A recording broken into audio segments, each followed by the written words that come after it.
معلومات إضافية عن الحدث بشكل عام.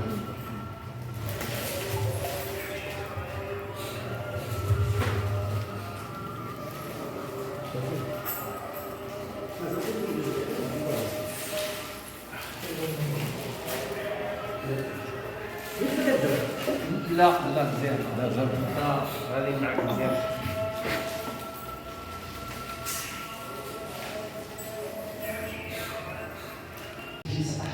يحققون في هوية شخص معين، يعلقون صوره لمن رأى هذا الشخص ويحب عنه ويعد نجما خطيرا وما إلى ذلك، وبالتالي يكون تحقق يؤدي إلى إلقاء القبض على دفاع في أحواز الحوز والشمال المغربي والجنوب، إلى أن عرفوا طبيعة الناس أشبه وكأنه أنثروبولوج سوسيولوج نوعي الاجتماع كان يهيئ ويفرش الطريق للهجمة التي ستقوم بها فرنسا على مدينة فاس عام 1911 حين بعث الإمبراطور الثاني بدرجة الحرية إلى آياته.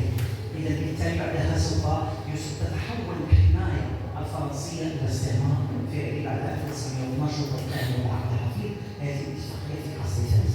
إذا الاستطلاع هو الدافع عن المكان ورؤية التفاصيل. ثم بعد ذلك أخيرا البورتري وحدثكم عن البورتري وأشبه الاستجواب يخص شخصا معينا نتناول كل تفاصيل حياته. إذا هناك بعض الأجناس الصحفية المتشابهة. ثم التحقيق قضية لشخص مات لوجه طويل من الزمن، لم كأن أشبه بتلك البرامج التي تبثها مثلا بعض الفضائيات عن المجرم الذي كاد أن يهرب أو هو ماكر. نتحدث هنا عن ماذا؟ عن التحقيق. يقوم بعملية تتبع الصحافة دائما تنشر أخطاء المجرمين صورهم وما إلى ذلك.